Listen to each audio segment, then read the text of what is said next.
देखिए, एक लेखक हैं बड़े लाल मौर्य जी, उनकी मैं किताब पढ़ रही थी तो मेरा मन किया कि इस किताब को तो हमें जो है सबको बताना चाहिए कि इस किताब में भारत का जो है इतिहास खोल के रख दिया है। यहाँ पर ऊंच नीच का जो अब बन गया है उसको, उसका खुलासा जो है धर्म के नाम पर जो ऊंच नीच पैदा हो गई है यह कैसा धर्म हमें जो अधम अछूत बनाता है, छीन सभी अधिकार हमारे हरदम हमें सताता है। यह शोषण का धर्म हमारे संकट में क्या प्राण नहीं, इसको छोड़े बिना हमारा हो सकता कल्याण नहीं। तो कितनी बड़ी बात इस पुस्तक में लिखी है कि जब तक इस धर्म के नाम को हम नहीं छोड़ेंगे तब तक हमारा शोषण जो है होता रहेगा। जातिवाद का संरक्षक यह है क्योंकि इसमें ब्राह्मण कहता है कि मैं ही सबसे श्रेष्ठ हूं और मैं ही मंदिरों में पुजारी बन सकता हूं। इसी तरीके से सभी धर्म में कुछ लोग जो है कहते हैं मैं पादरी बन सकता हूं, मैं जो है मस्जिद में जो है वो कर सकता हूं, इमाम बन सकता हूं, और उसमें 50% महिलाओं के साथ तो पहले ही ये भेदभाव कर देते हैं। जातिवाद का संरक्षक यह, छुआछूत का मूल यही, मानवता का शत्रु यही है समता का शूल यही। तो गौतम बुद्ध जी ने जो कहा था कि हम समता मूलक समाज चाहते हैं जहां पर सबको समानता मिलनी चाहिए, लेकिन ये धर्म एक ऐसा आगे जाता है जो हमारी समानता को छिन भिन कर देता है। इंसानों को कुत्ता कहते आदि आती जिसको शर्म नहीं, इंसानों के रहने लायक हो सकता यह धर्म नहीं। जप तप करते शूद्रों के मस्तक जो कटवाता है, ऐसे क्रूर कठोर धर्म से दलितों का क्या नाता है। दक्ष धनुर्धर शूद्रों के जो काट अंगूठे लेता है, धर्म नहीं शुभ कामों का जो दंड भयावह होता है।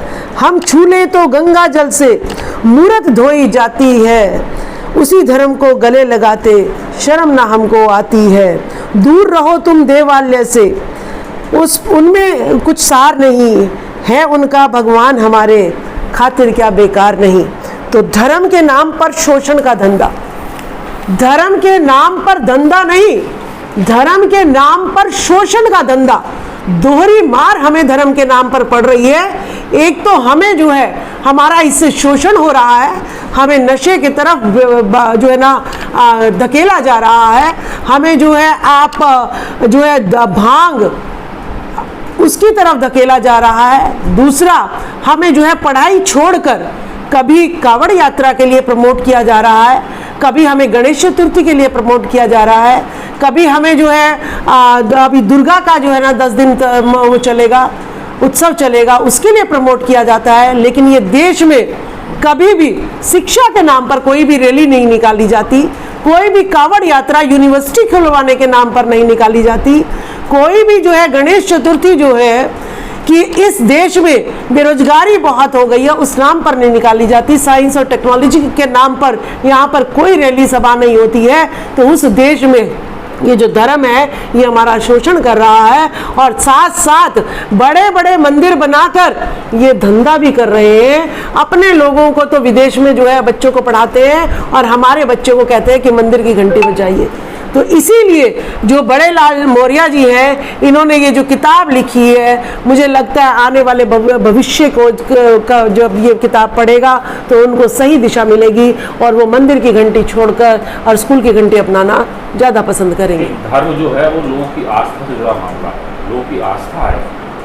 आप आस्था पे कर रहे हैं। देखिए, धर्म क्या आस्था है? धर्म मुझे कह रहा है कि मैं महिला हूँ और वो पाप योनि हूँ, तो मैं उस धर्म को नहीं मानती हूँ जो मुझे पाप योनि कहे, क्योंकि मुझे पता है कि जो ये बात कहने वाला है, जो ये लेखक लिखने वाला है, उसको जन्म भी मैंने ही दिया है। अगर मैं नीच हूँ तो मैंने जिसको जन्म दिया वो भी नीच हो गया, तो उसकी बात को मैंने पहले ही गलत प्रूव कर दिया है कि मैं नीच तो वो भी नीच। ठीक है, तो इसका मतलब जो है धर्म जो ये बात कह रहा है, जो ये लेखक ये बात कह रहा है, उसे ये नहीं पता कि जिससे तुम पैदा हुए हो उसे तुम पाप की योनि बता रहे हो। तो उसका मतलब जो सेब, अगर सेब का बीज है तो सेब निकलेगा, केले का केला निकलेगा, और पाप से पाप ही पैदा होगा। तो अगर हम पाप हैं तो आप भी पापी ही कहलाओगे।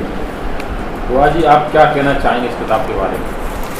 जर्नलिस्ट महोदय, शायद आपको अभी पता नहीं होगा कि कल जो है सत्य पथ एक डॉक्यूमेंट्री रिलीज की गई और 1-1.5 घंटे के बाद ही उसको बैन कर दिया गया। सत्य पथ को मैंने देखा और देखने के बाद जो मुझे थोड़ा ज्ञान कम था उसमें इजाफा हो गया।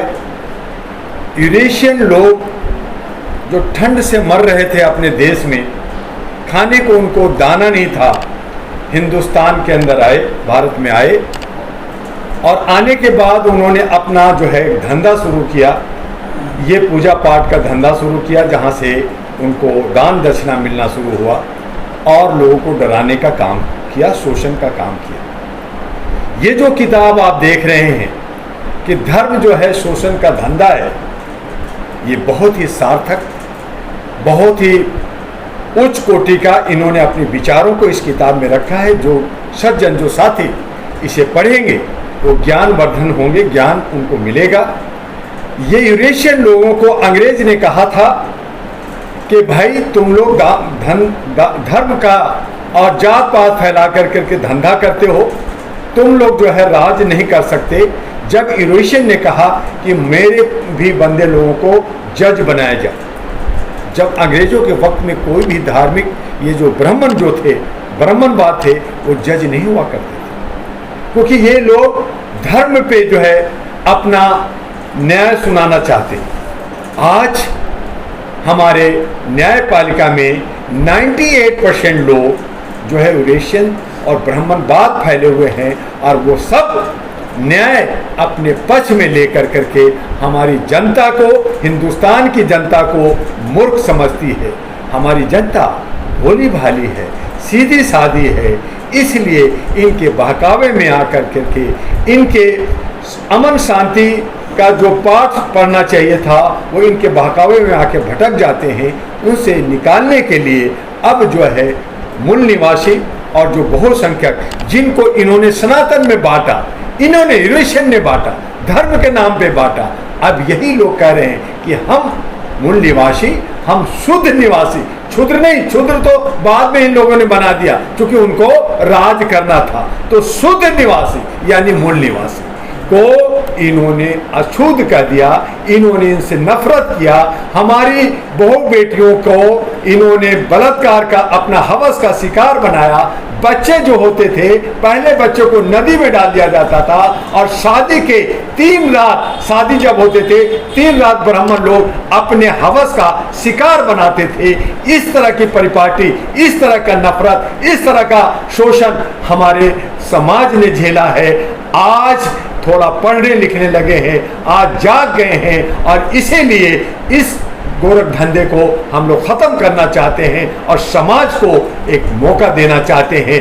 बिहार के अंदर जनगणना हुई, उसमें यह साबित हो गया कि हमारे जो अधिकार मिलनी चाहिए और इसीलिए ये जो गोरख धंधा है ये खत्म हो। और गोरख धंधा तभी खत्म होगा जब हम लोग सत्ता में होंगे और इन तमाम जो ब्राह्मणवादी हैं उनको सत्ता से विमुख करेंगे।